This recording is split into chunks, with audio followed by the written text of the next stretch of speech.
अस्सलामुअलैकुम प्यारे बच्चों। आज थर्सडे है। सभी बच्चों ने अटेंडेंस लगा दी होगी और होमवर्क भी आई होप सभी ने व्हाट्सएप कर दिया होगा। जिन बच्चों ने अभी तक कल का होमवर्क व्हाट्सएप नहीं किया है, आप लोग जल्दी से 9 बजे तक अपना होमवर्क व्हाट्सएप कर दें, क्योंकि आपको पता है कि इस बार मार्क्स लगने हैं। मैं हर बार रोज़ाना ही आप लोगों को रिमाइंड करा रही हूँ इस बात के लिए, अटेंडेंस के लिए और होमवर्क के लिए। तो आप लोग अपना होमवर्क व्हाट्सएप कर दें। आज का जो सब्जेक्ट मैं लेकर आई हूँ आपके लिए वो है हमारा हिंदी। हिंदी में जो हमने सब अपना पार्ट पढ़ चुके हैं, आज हम जो है एक्सरसाइज वर्क करेंगे। सभी बच्चे अपनी हिंदी की बुक्स निकाल लें और हिंदी की बुक में हम करेंगे आज पार्ट 12। अपना काम स्वयं करें, मतलब अपना काम खुद करें, डू योर वर्क योरसेल्फ, है ना। तो इस पार्ट को हम पढ़ चुके हैं। ये किसान और गौरैया और उसके 2 बच्चों के बारे में है कि गौरैया अपने बच्चों से क्या बातचीत करती है और किसान अपने बेटे से क्या बातचीत करता है। इस पिक्चर, ये जो पिक्चर आपको दिखाई दे रही है, इसी पिक्चर के इर्द गिर्द ये पूरी कहानी घूम रही है। मैं एक बार कहानी को दोबारा रिमाइंड करा देती हूँ कि गौरैया जो है अपने बच्चों के साथ एक खेत में रहती है, गेहूं के खेत में। और वो लोग वहाँ जो खेत होता है, जो गेहूं का खेत होता है, वो अब जो फसल थी वो अब बढ़ चुकी है, मतलब कटने का टाइम आ रहा था। गौरैया के जो बच्चे थे वो बहुत छोटे थे, अभी उड़ नहीं सकते थे, उनके पंख भी नहीं थे, यहाँ वहाँ नहीं जा सकते थे। एक दिन जब किसान आता है, वो अपने बेटे से बातचीत करता है और जब वो फसल को देखता है, कहता है कि फसल पक चुकी है, हमें अपनी फसल कटवा लेनी चाहिए। तो कहता है कि मैं अपने पड़ोसी से कहूँगा कि वो इस फसल को काट दे, लेकिन नहीं कट पाती। फिर नेक्स्ट डे आता है, वो कहता है कि मज़दूरों से कहूँगा वो इस फसल को काट दे। गौरैया के बच्चे बार बार जब ये बात सुनते हैं तो परेशान हो जाते हैं, अपनी मम्मी से कहते हैं कि मम्मी अब हम कहाँ जाएंगे, है ना।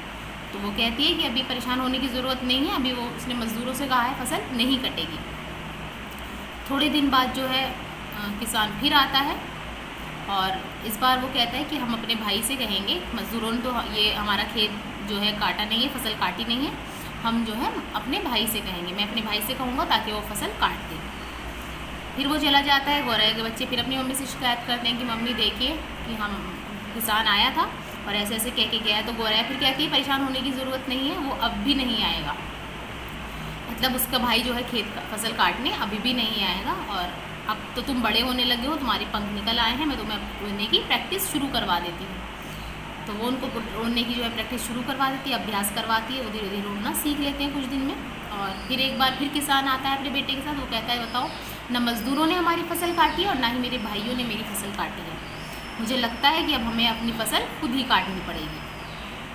ये कहता है वो और चला जाता है। गौरैया के बच्चे फिर गौरैया को ये बात बताते हैं।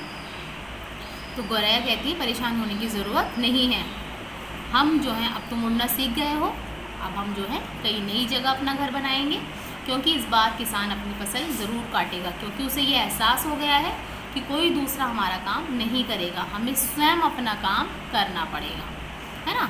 तो इस कहानी से हमें यही मॉरल मिला, यही शिक्षा मिली कि हमें दूसरों को ऊपर निर्भर नहीं रहना चाहिए किसी भी काम के लिए, हमें अपना काम स्वयं करना चाहिए, ठीक है। तो आज जो हम करने जा रहे हैं वो हमारा बुक वर्क है। इंशाल्लाह कल हम कॉपी में काम करेंगे। तो चलिए देखते हैं बुक वर्क। सभी बच्चे पेज नंबर 52 देखेंगे। 52 पेज नंबर पर हमारा लिखा है रिक्त स्थानों में, प्रश्न नंबर खा, रिक्त स्थानों में मोटे छपे शब्दों के बहुवचन लिखकर वाक्य पूरे कीजिए। क्या कह रहा है वो, रिक्त स्थानों में मतलब जो खाली जगह है वहाँ पर मोटे छपे शब्दों के बहुवचन लिखकर वाक्य पूरे कीजिए। तो यहाँ पर हमें तो कहीं दिखाई नहीं दे रहा मोटे छपे शब्द हैं, दिखाई दे रहा है नहीं, सब एक जैसे शब्द लग रहे हैं ना आपको, तो थोड़ा सा यहाँ पर कन्फ्यूजन हो रहा है।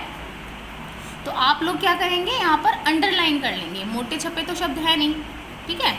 जैसे चिड़िया के एक बच्चा था, तो बच्चा को अंडरलाइन करेंगे सभी बच्चे।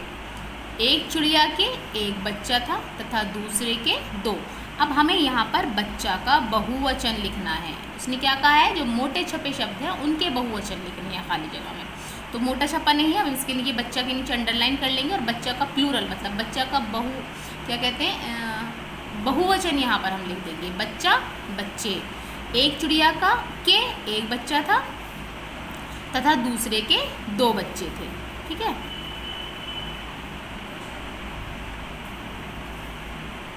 नेक्स्ट है नंबर 2, गेहूं के खेत में एक चिड़िया रहती थी, किंतु बरगद के पेड़ पर बहुत सी रहती थी।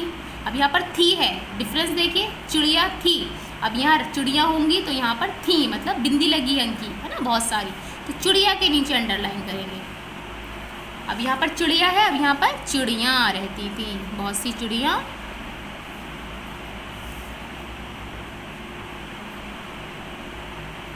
चिड़िया, यहाँ पर अंक की बिंदी लग जाएगी मतलब प्लूरल बन गया, चिड़िया। गेहूं के खेत में एक चिड़िया रहती थी, किंतु बरगद के पेड़ पर बहुत सी चिड़िया रहती थी। नेक्स्ट है हमारा नंबर 3, किसान अपने एक पुत्र के साथ खेत पर गया, किंतु मजदूर अपने डैश 3 डैश के साथ घर पर गया।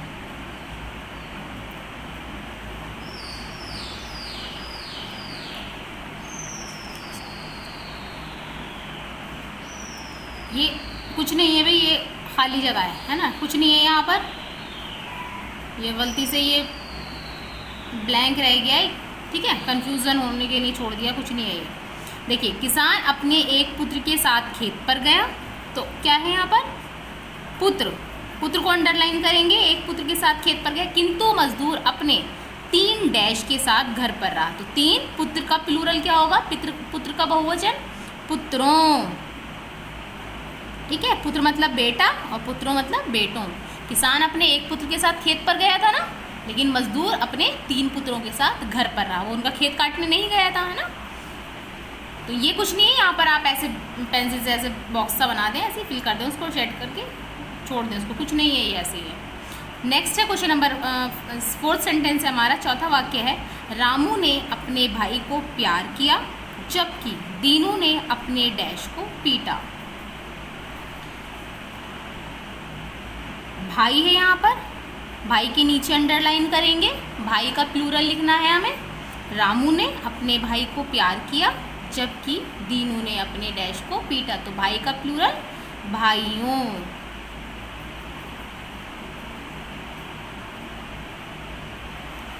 ठीक है, रामू ने अपने भाई को प्यार किया, जबकि दीनू ने अपने भाइयों को पीटा। क्लियर है। नेक्स्ट है नंबर 5, गंगा नदी में बहुत पान है। ये पान नहीं है, पानी है, ना पे मात्रा चढ़ा लेंगे, पानी। गंगा नदी में बहुत पानी है, दक्षिण की सभी डैश में कम पानी है। तो यहाँ पर नदी के नीचे अंडरलाइन करनी है, हमें नदी का वचन बदलना है। गंगा नदी में बहुत पानी है, दक्षिण की सभी नदियों में कम पानी है। नदी का प्लूरल नदियों। अब देखिए, हमने यहाँ पर वचन बदला है, नदी का बहुवचन बनाया है नदियों। तो क्या करा है, सबसे पहले हमने नदी पर कौन सी मात्रा लगी हुई थी, बड़ी की मात्रा लगी हुई थी। तो जब हम वचन बदलते हैं तो उस बड़ी की मात्रा को हम छोटी में बदल देते हैं, है ना, नदियों। ठीक है, तो यहाँ पर हमने नदी पर छोटी की मात्रा लगाई है। गंगा नदी में बहुत पानी है, ना पे मात्रा लगा लेना ध्यान से, दक्षिण की सभी नदियों में कम पानी है। तो ये जो हमारा क्वेश्चन नंबर खा था ये हमारा कंप्लीट हुआ। दोबारा देख लेंगे, बच्चा के नीचे अंडरलाइन बच्चे, चिड़िया के नीचे अंडरलाइन चिड़िया, पुत्र के नीचे अंडरलाइन पुत्रों, भाई के नीचे अंडरलाइन भाइयों, नदी के नीचे अंडरलाइन नदियों। ठीक है। प्रश्न नंबर गा है हमारा, निम्नलिखित के स्त्रीलिंग लिखिए। यहाँ पर हमें चेंज द जेंडर करना है, जेंडर बदलना है, स्त्रीलिंग बनाना है, मतलब हमें पुल्लिंग दिया हुआ है, स्त्रीलिंग बनाना है। सबसे पहली बात तो पुल्लिंग और स्त्रीलिंग होता क्या आपको ये पता होना चाहिए। पुल्लिंग जिस शब्द से हमें पुरुष जाति का पता चले, ठीक है, वो पुल्लिंग कहलाता है, और जिस शब्द से हमें स्त्री जाति का पता चले वो स्त्रीलिंग कहलाता है ना। जैसे मेल और फीमेल होता है, जैसे बच्चा बच्ची, बच्चा जो है वो पुल्लिंग है और बच्ची जो है वो स्त्रीलिंग है। ठीक है, बैल जो है वो पुल्लिंग है, गाय जो है वो स्त्रीलिंग है। ठीक है, तो यहाँ पर सबसे पहले हमारा है बच्चा, बच्चा का स्त्रीलिंग बनाना है हमें, बच्ची, लड़का लड़की, कुत्ता, कुतिया, बैल, गाय, बकरा, बकरी। यहाँ पर ये मुर्गी लिखा हुआ है पहले से ही, तो हम इसे क्या कर लेंगे, इसको यहाँ पर इसको काट दें, इसको मुर्गा करें, पहले मुर्गा करें। अब मुर्गा का स्त्रीलिंग बनाना है मुर्गी, ठीक है, क्योंकि हमें अगर यहाँ पर लिखा हुआ होता सिर्फ लिंग लिखिए, लिंग बदलिए, तो हम यहाँ मुर्गी रहने देते, कोई फ़र्क नहीं पड़ता, हम लिंग बदलना था कुछ भी बदल देते हैं ना। लेकिन उन्होंने स्पेशली हमें कहा है स्त्रीलिंग लिखना है, तो इसको काट के हम यहाँ पर पहले मुर्गा लिखेंगे और फिर मुर्गा के सामने उसका लिंग बदलेंगे मुर्गी। क्लियर है? सभी बच्चे ध्यान से लिखेंगे और जैसे लिखा है बिल्कुल वैसे ही लिखेंगे। बच्चा, बच्ची, लड़का, लड़की, कुत्ता, कुतिया, बैल, गाय, बकरा, बकरी, मुर्गा, मुर्गी। ठीक है। नी एक अव्यय है, नी एक अव्यय है, इसका अर्थ हीन है। नी का अर्थ क्या है? हीन। अव्यय शब्द से पहले जोड़े जाते हैं। नी जो है वो एक अव्यय है, मतलब अव्यय जो है वो शब्द से पहले जोड़े जाते हैं। जैसे हमने लिखा धन, धन से पहले नी जोड़ देंगे, ठीक है। या शब्द लिखा तो धन से शब्द से पहले नी जोड़ देंगे, ठीक है। लेकिन जब हम इसको जोड़ते हैं तो फिर हमें क्या करना होता है, ये जो विसर्गें लगी हुई है, जो दो बिंदी लगी हुई होती है, इसके साथ में हमें कुछ और लगाना पड़ता है। देखिए कैसे, इधर देखेंगे बुक में हम पेज नंबर 53 पर, जैसे नी जमा धन, क्या बना? नी जमा धन। तो नी तो ठीक है, अब विसर्ग की जगह हमें क्या लगाना पड़ेगा? रा। निर्धन मतलब बिना धन वाला। हीन, नी का मतलब अभी बताया आपको, हीन होता है इसका मतलब। तो निधन बिना धन वाला, निर्धन, धा के ऊपर रा की मात्रा जोड़ दी। नी जमा गुण, निर्गुण, जिसके अंदर कोई गुण ना हो, है ना, निर्गुण। नी जमा बोध, फिर हमने बो के ऊपर जो है रा मात्रा लगाई है, रा की, विसर्ग हटा के। निर्बोध, जिसको कोई बोधि ना हो, जिसको कोई ज्ञान ही ना हो, है ना, किसी चीज़ का। नी प्रत्यय से बने दूसरे शब्द लिखिए। जैसे आपको 3 शब्द यहाँ पर दिए गए हैं, अब आपको 3 शब्द अपने आप लिखने हैं, ठीक है। तो 3 शब्द हमारे होंगे, नी प्रत्यय से बने दूसरे 3 शब्द जो हम लिखेंगे वो होंगे नी जमा जीव, निर्जीव, निर्जीव, ठीक है। सजीव और निर्जीव होते हैं, सजीव जिसमें जान होती है, निर्जीव जिनमें जान नहीं होती है ना, नॉन लिविंग जिन्हें हम कहते हैं। नी जमा वा, निर्वाह। और नेक्स्ट है हमारा नी जमा जल, निर्जल, ठीक है, बिना जल के, है ना, निर्जल उपवास रखा, बिना जल के उपवास रखा, ठीक है, निर्जल। तो 3 हमारे हो गए नी प्रत्यय से बने, दूसरे हमने जो अपने आप से लिखे हैं निर्जीव, निर्वाह और निर्जल, ठीक है। नेक्स्ट है हमारा प्रश्न नंबर खा, रिक्त स्थानों में कोष्ठक में दी गई क्रिया का सही रूप लिखना है। कोष्ठक कहते हैं ब्रैकेट को, ठीक है, जो ब्रैकेट्स होते हैं इनको कोष्ठक कहते हैं। उसमें दी गई क्रिया का सही रूप लिखना है आपको। क्रिया किसे कहते हैं? किसी भी काम का करना या होना, जिस शब्द से हमें पता चलता है कि कोई भी काम हो रहा है, कोई भी एक्शन हो रहा है, उसे हम क्रिया कहते हैं। जैसे खाना, पीना, सोना, हंसना, रोना, गाना बजाना, जो भी काम हो रहा है सब क्या है? हमारी क्रियाएं, ठीक है। तो इसमें आपको सही क्रिया का यूज़ करना है, मतलब एज इट इज़ उठा के जाना लिखा है तो आपको जाना यहाँ नहीं लिखना, पढ़ना लिखा है तो आपको पढ़ना नहीं लिखना, इसको बदल के लिखना है, ठीक है। जैसे कर्ता के साथ क्रिया भी बदलती रहती है। कर्ता मतलब जो काम कर रहा है और क्रिया जो काम हो रहा है, ठीक है। तो कर्ता जब काम करने वाला बदल जाता है तो क्रिया भी बदल जाती है, ठीक है। जैसे राम घर डैश, अब क्या लिखेंगे हम यहाँ? राम घर जाना है नहीं लिखेंगे ना, क्या लिखेंगे? राम घर जाता है, ठीक है, राम घर जाता है। उसके बाद है हमारा, अब देखिए यहाँ पर कर्ता बदल गया, यहाँ पे राम था कर्ता, अब यहाँ पर कर्ता कौन हो गया? मोहिनी। मोहिनी पुस्तक डैश है। पढ़ना का अब हमें रूप बदल के लिखना है क्रिया का, क्या लिखेंगे? मोहिनी पुस्तक पढ़ती है। देखिए ना से हमें ता ती लगा रहे हैं, ना हटा के हम क्या लगा रहे हैं? ता और ती लगा रहे हैं, है ना। अब यहाँ पर मोहिनी करता थी और यहाँ पर जो क्रिया थी वो थी पढ़ना, ठीक है। अब यहाँ पर कर्तव्य, वे फुटबॉल डैश हैं। खेलना क्या आ जाएगा, वे मतलब बहुत सारे लोग हैं शायद, और हैं भी लगा हुआ है ना, अंकी बिंदी लगी, तो कोई सिंगल नहीं है, वे बहुत सारे लोगों के लिए यूज़ होता है। वे फुटबॉल डैश हैं, वे फुटबॉल खेलते हैं,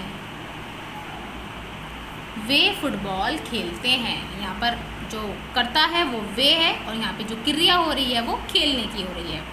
ठीक है, तो राम घर जाता है, राम करता है और जाता क्रिया है। मोहिनी पुस्तक पढ़ती है, मोहिनी करता है और पढ़ती क्रिया है। वे फुटबॉल खेलते हैं, वे करता है और खेलते क्रिया है। तो आज का जो हमारा चैप्टर है वो आज यहीं ख़त्म होता है। आज का जो हमारा हिंदी की एक्सरसाइज है वो कंप्लीट होती है हमारी बुक वर्क जो है। आई होप सभी को समझ में आ गया होगा। अगर कोई क्वेरी हो, कोई कन्फ्यूज़न हो तो आप लोग मैसेज करके या कॉल करके उसको क्लियर कर सकते हैं। ठीक है, तो ये आज का काम है, और आपको यहाँ पर करने से पहले यहाँ पर सबसे पहले आज की डेट ज़रूर डालनी होगी, और यहाँ पर क्लास वर्क ज़रूर लिखना होगा।